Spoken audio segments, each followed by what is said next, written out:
So rare day you're going to see Chris this happy. I didn't know this was happening until today, right? I should have known. International Sloth Day, and this is the most magical sound I'm hearing now. I'm hearing a sloth chew on a green bean over my shoulder here. He's got a wet nose, too. Yeah. Oh, cute. This is Apaporis. He is a resident at the Florida Aquarium. They have more than fish and penguins there. And this is Cameron Ritter, and she's here to celebrate International Sloth Day with us. Tell us about Apaporis, right? Apaporis, yes. So he is what's called a Linnaeus two-toed sloth. They're one of 6 species of sloths that we have on our planet. They are found down in South America, so his name is a bit of a mouthful, but he's actually named after a river that runs through the Amazon rainforest, where these guys are native to. And what is it about sloths that you think, I mean, I have my own opinion, but they've become so popular lately in culture, right? Like 20 years ago, you didn't hear about sloths. Now there's sloth everything. What is it about the humble, beautiful sloth that people just love, in your opinion? I think people really get an affinity to sloths by how slow they're often depicted in a lot of TVs and movies that are out there. So with sloths, they do move slow, but that's based on their diet. So they eat a lot of plant material, a lot of vegetation, which takes a long time to digest, and they don't get a lot of energy from it. So unlike us, where we get a lot of our energy from our foods.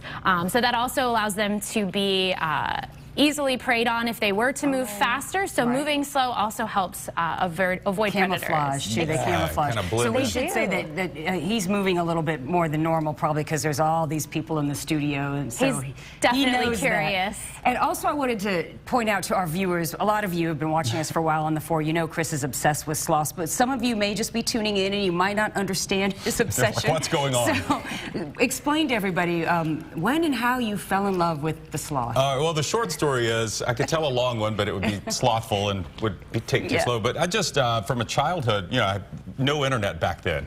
So I had the Encyclopedia Britannica, and I found in the S's a sloth. Had no idea these things existed. Kind of developed a fascination with them, and then you know, years later, like I said, they're everywhere now, and so all over your desk. Yeah, everyone loves sloths, but I want everyone to remember that I was the first. I was the first sloth lover out there. You have socks too with sloths on them. Plus, I just admire. Okay, they sleep like 20 hours a day, which who doesn't want to do that? Let me tell you another cool thing about them. He's looking at you. They are he knows your admiration. I have sloth spirit.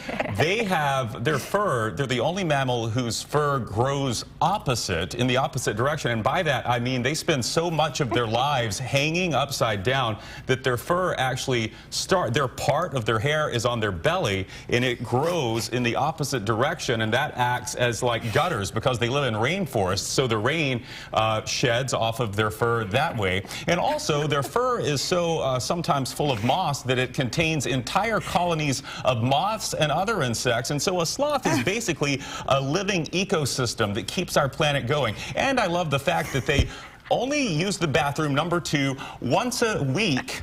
They climb down from their tree and they poop in a hole in the ground, and then they climb back up their tree. Well, I was going to ask you, Cameron, to tell us some interesting facts about sloths, but I think that Chris is he pretty much taking your job. Well, it's an ambassador for the Florida Aquarium, so other people other than Chris can come see and enjoy him. And if you need me to work part-time in your slothatorium, I'm happy to give people tours. Welcome anytime. But yes, Apaporis is one of our animal ambassadors, so we love to bring him out and surprise guests on the guest pathway as well as coming out for different events and things that the aquarium does have going on. And I have one last question, because he won't ask. Can Chris hold him after this during the commercial break? Unfortunately, no holding, but I will let you feed him a little snack if you'd like. I would love that. What do we have? Some cauliflower? Cauliflower. Just hold it up just above his nose, and once he grabs onto it, he's quite itchy today. Apaporis. You can just go ahead and let it go, and he'll do all the rest. Enjoy, buddy. Remember who gave you that. I'll come see you later.